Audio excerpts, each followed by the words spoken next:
Yo vengo, puedo decir que el nacimiento de los centros de profesores, yo estuve, de hecho el primer centro de profesores que se montó ha pasado a ser prescindible.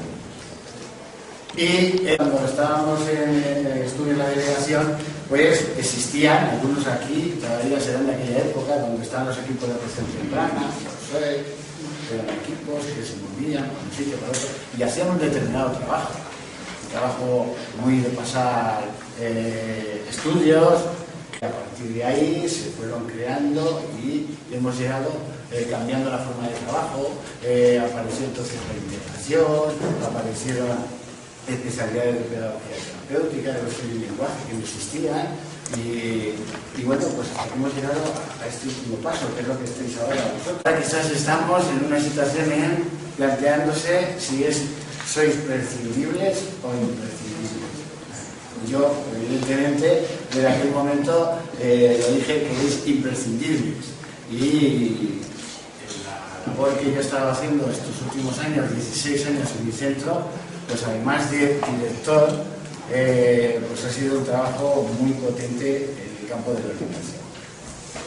Lo que os voy a contar hoy son cosas que nosotros hemos ido llevando a cabo en mi centro y que, bueno, pues yo sé que se han llegado a extrapolar a otros centros, porque en estos años he ido participando y colaborando con centros de secundaria y de primaria de la provincia de Cuenca, de la comunidad e incluso fuera de la comunidad donde he estado colaborando y trabajando con ellos, y muchas de estas iniciativas que nosotros hemos ido desarrollando pues bueno, pues han calado, se han podido establecer en otros centros sobre todo de secundaria.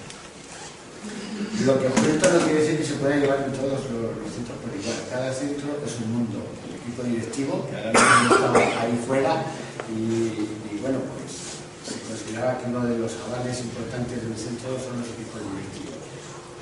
Un organizador con un buen equipo directivo hace muchísimas más cosas, evidentemente. Y un equipo directivo con un buen orientador, y yo tengo por ahí una amiga que pues también hace muchísimas cosas, evidentemente. Tienen que ir de la mano.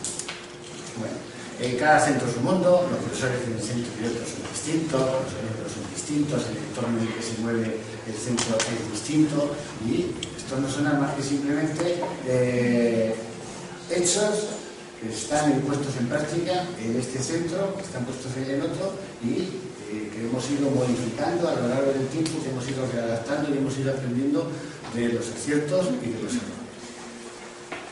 Bueno, aquí simplemente quería recordar un poco lo de prescindibles y prescindibles un poco para entrar así en un primer momento y contactar con vosotros. Y bueno, también lo de PISA y lo de la OCDE, que ahora parece que nos estamos toda la discusión a nivel de educación. ¿Cómo anda? Ah, ¿no me oís? Bueno, pues levantaré el tono de voz. Hasta hace poco se estaba hablando en los centros sobre la autonomía de los centros. Si recordáis, fue casi uno de los últimos temas de discusión y de debate en los centros educativos. Plantearnos algunos de los consejos que se nos mandan desde PISA o los estudios que hace la OCDE, y ahora de repente parece que la única discusión es las 2 horas o que los profesores tenemos que trabajar más horas. El planteamiento es qué tenemos que hacer para mejorar los resultados, para mejorar la dinámica de los centros y para conseguir que el fracaso escolar disminuya. Pues en esta línea es en la que nosotros empezamos a debatir en mi centro. A ver, sí. Y el objetivo que nos planteamos fue mejorar los resultados y evidentemente introduciendo cambios en el centro. Situación, os va a sonar. La situación que teníamos era un fracaso de un 37%. Los padres prácticamente ni aparecían. Reunión de padres, pues aparecían 15, 20 padres, los de siempre, como decimos, eran los que aparecían, y padres no implicados, además unos padres en la zona en la que está el centro, donde había mucho trabajo y la mayoría de los padres además no habían hecho estudios. Por lo tanto, tampoco entendían qué es lo que era estudiar porque casi todos no tenían EGB, no tienen EGB, y se habían puesto a trabajar casi con 14 años. De hecho, cuando yo llegué al centro, muchos alumnos se los llevaban los padres con 14 años a trabajar en los talleres, porque había muchísimo trabajo. Es una localidad donde pues yo creo que el líder nacional junto con Villar de Cañas en hacer puertas de madera. Y había tanto trabajo en este boom inmobiliario que los chavales se los llevaban con 14 años y se los llevaban a trabajar, ganando mucho más dinero que nosotros cuando tenían 18. Profesorado, la mayoría del profesorado que había en el centro, pues conformista. Yo doy mis clases, cobro, total. Si los padres tampoco les interesa a los chicos la educación, un conformismo poco motivado. Aulas Castillo, hace poco, pues bueno, yo creo que es algo que sale en el debate siempre que nos juntamos varios profesores, y ahora todavía más. Es decir, que cada profesor hace en su clase cosas, muchas veces cosas muy interesantes, que desconoce este otro. Ahora que nos han puesto más horas, nos quejamos y decimos que nos faltan horas de coordinación. Lo cierto que antes teníamos, voy a hacer crítica, ya hoy me lo permito, y porque hoy tengo un foro así como muy uniforme. Otras veces es gente de primaria, secundaria, un orientador, un director y tal, pero hoy es un foro muy uniforme. Es decir, lo cierto es que nos quejábamos de las horas de coordinación. Había horas de coordinación, pero todos saben que en muchos centros las horas de coordinación no se hacían como Dios manda. Y los orientadores muchas veces tenían que andar persiguiendo a los compañeros para conseguir simplemente un contacto, y ya lo de la coordinación es casi un grupo. Por lo tanto, ahora nos quejamos de que no hay horas de coordinación. Antes las teníamos y a lo mejor en mi centro no se hacía. Y cada profesor trabajaba incluso dentro de la misma asignatura. El profesor de matemáticas de un curso de segundo A estaba dando las matemáticas de una manera distinta al de segundo B. Entonces, cada profesor mantenía su propio criterio de trabajo en clase. Estrategias incluir, había desdobles, pero desdobles que se estaban descubriendo que eran ineficaces. Es decir, vamos a partir la clase, o tú te sacas a los malos y yo me quedo con los buenos. Se habían utilizado muchas estrategias de desdobles, y lo único que estaba ocurriendo con estos desdobles, sobre todo cuando se sacaba a los malos y el otro se quedaba con los buenos, eran enfrentamientos entre los profesores. Porque yo como director me venía el que estaba con los buenos y me decía: oye, fulanito, que no va, que lo tienes que sacar y se lo pasas que vaya con Juan. Y claro, Juan decía: ya llevo 7, no me metas otro. Con lo cual al final, yo como director tenía que hacer como Salomón: partimos al niño por la mitad y tú te quedas un cacho y tú te quedas otro, o ¿qué hacemos? Es decir, estaba suponiendo incluso enfrentamientos entre el profesorado, y los resultados académicos no estaban mejorando, porque además había alumnos que se sacaban una hora de las 3 que tenían de ciencias naturales y luego regresaban a la clase y iba totalmente perdido. Por lo tanto, veíamos que no estaban siendo efectivos. Y esta es una de las... A ver, no sé, que no es mío. El centro con una organización basada en las materias de profesorado. Esta es la madre del cordero.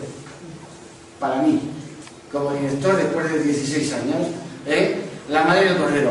Es muy difícil organizar un centro con una estrategia que intente mejorar los resultados si lo que ocurre al principio del curso es que se junta el departamento de matemáticas y él dice: yo quiero dar, como soy el veterano, me voy a coger lo mejor, me voy a coger primero de bachillerato, porque segundo de bachillerato hay selectividad y es un rollo.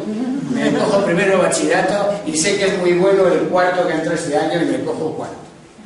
Y llega él, que es el segundo de a bordo, porque tú eres nuevo, te va a tocar los restos, y él dice: pues yo, bueno, pues segundo de bachillerato y tercero. Y llega él y se le quedan los restos. Y ya si llega el interino de a última hora, le queda el resto.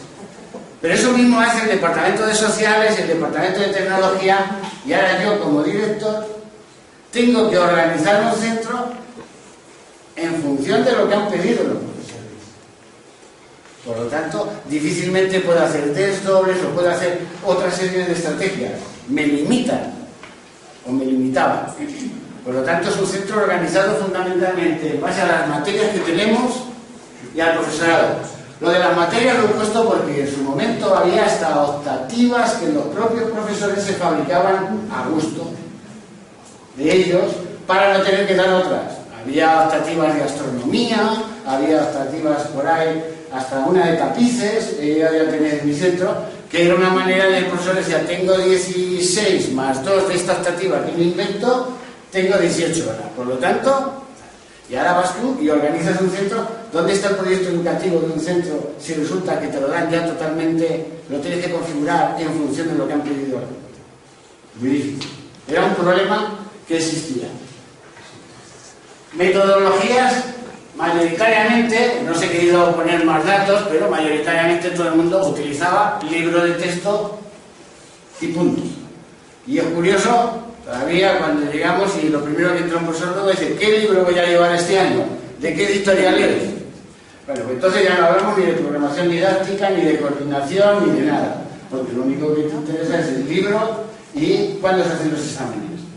Estoy siendo un poco mordaz, pero en fin, es un poco haciendo una gráfica de lo que había en su momento en el centro. Y en las obras del siglo XIX es muy triste que cuando yo como vengo de primaria, pues llegas a la clase de educación infantil y te encuentras en la aula de educación infantil que la puerta es, pues vamos, como una cueva, y este es el aula de los pitufos, y hay mil historias.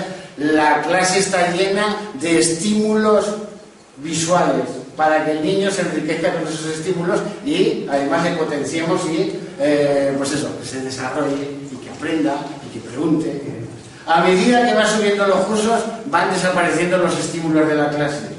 Y ya cuando llegas a algún centro de secundaria, lo que te encuentras es una mesa, unas sillas, unos pupitres y unas paredes llenas a lo mejor de grafitis de los chicos o sin nada. Por lo tanto, todo eso que veíamos positivo con la educación infantil desaparece totalmente a medida que van subiendo los chicos. Las aulas eran aulas prácticamente paredes, pizarra, tiza, punto. Eran las aulas que había entonces en el centro.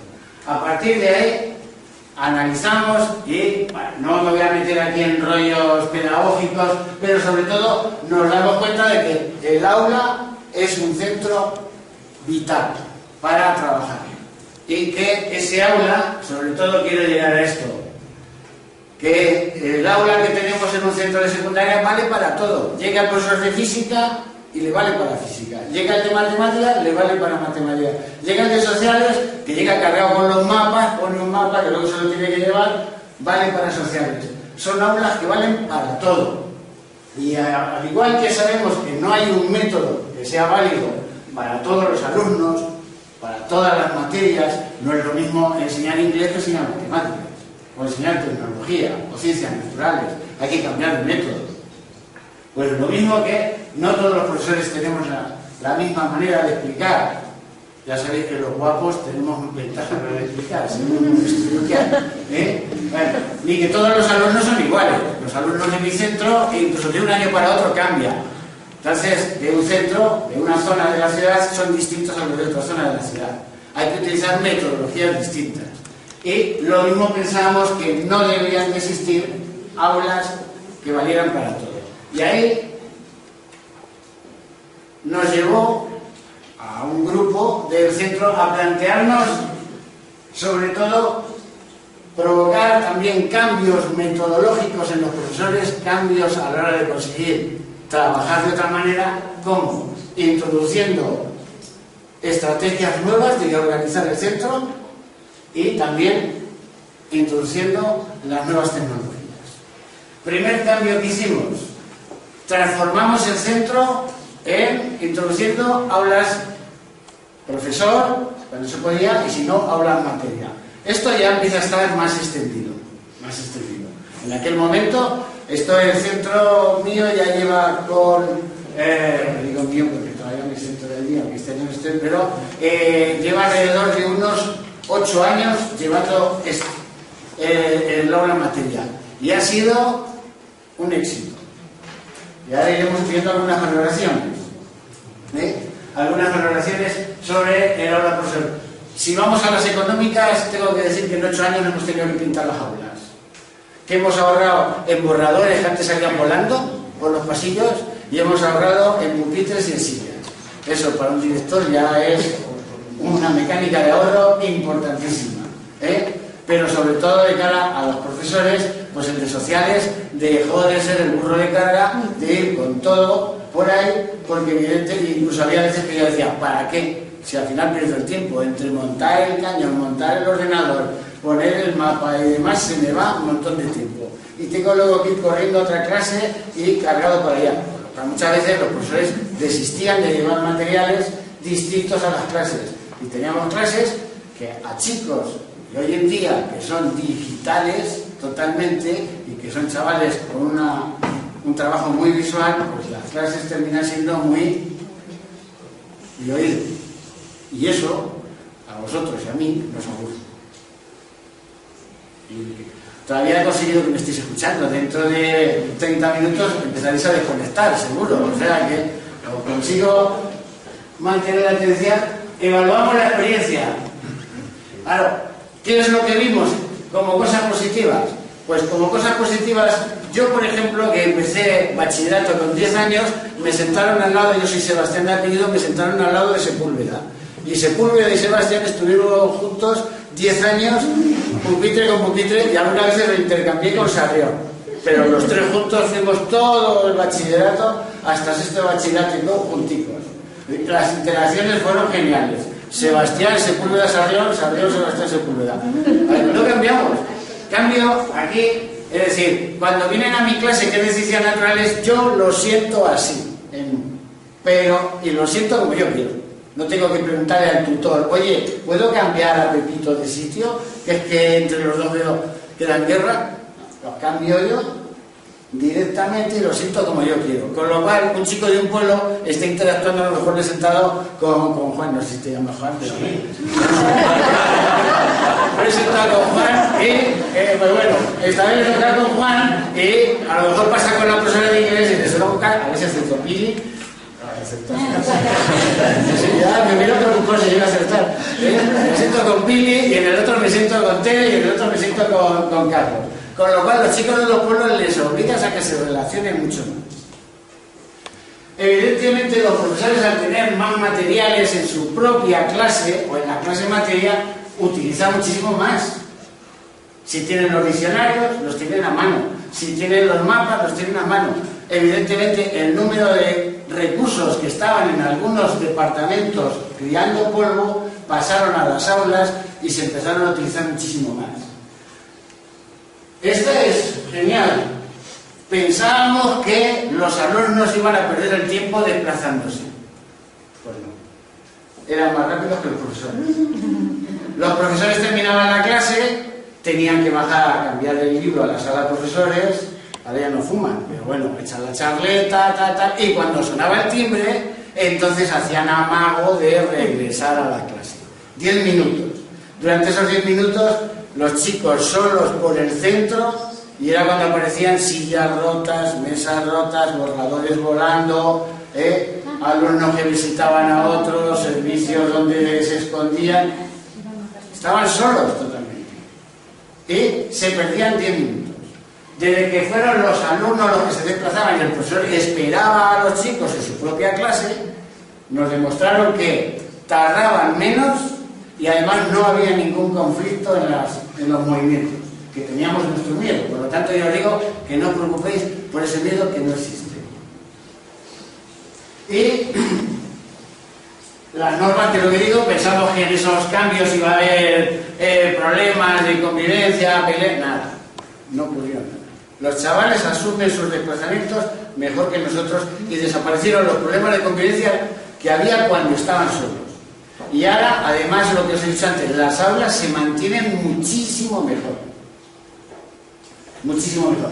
Y ahora en las aulas pudimos instalar esto, porque como el que habla y cierra es el profesor, no pasa nada. Si hubiéramos dejado a los alumnos solos con eso, bueno, seguro que al día siguiente le ha desaparecido la lente o le hubiera ocurrido cualquier cosa. Todos sabéis que los que trabajáis en secundaria, que en las mesas de los profesores no hay nada. En las maestras de infantil tienen los bolígrafos, los rotuladores y no sé qué. En los de primaria también, a medida que van creciendo va desapareciendo todo de la mesa del profesor. Entonces, Bueno, pues esto lo positivo, negativo. Tenían que estar con la mochila desplazándose de un sitio a otro. Tuvimos que buscar una solución para eso. Evidentemente, el transporte de mochilas, sobrecarga de desplazamientos. Veíamos que ocurrían muchos desplazamientos y entonces intentamos, se tenían que desplazar, son 6 horas, total había como unos 5 desplazamientos que se tenían que hacer los alumnos. Muchos desplazamientos, mochilas, y lo que vimos es que un profesor en una clase tenía unas normas y otro profesor en otra clase tenía otras, con lo cual dijimos, bueno, a ver si nos coordinamos y ponemos unas normas similares. Uno decía que no se podía comer chicle y el otro decía, hombre, ¿cómo no le voy a dejar comer chicles y como yo? Pues hasta chorradas como esas había que negociar. A nivel de profesores, los profesores veían que así podían organizar la clase como ellos quisieran. Me gusta la clase no, me gusta por pareja, me gusta que se sienten individuales, lo organizamos. Incorporaron al aula, en el aula ya empezaron a aparecer cosas pegadas en las paredes. Oye, pues yo voy a ponerles aquí ya el mapa fijo, le voy a poner el sistema periódico, le voy a poner llega Halloween y la clase de inglés se transformaba.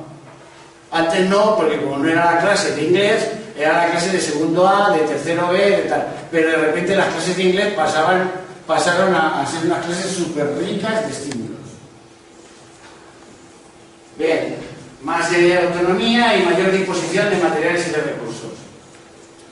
Realmente vimos que los profesores, a pesar de tener sus clases, seguían teniendo una metodología casi similar. Sí, tenían más recursos, pero seguía imperando el libro, seguía imperando pizarra, seguía imperando la clase magistral. Ahora, habían desaparecido muchos problemas de convivencia, habían desaparecido muchos problemas económicos de infraestructura que nos estaban ensuciando, se estaban usando mal los recursos, pero la metodología del profesorado no estaba cambiando lo que deseábamos.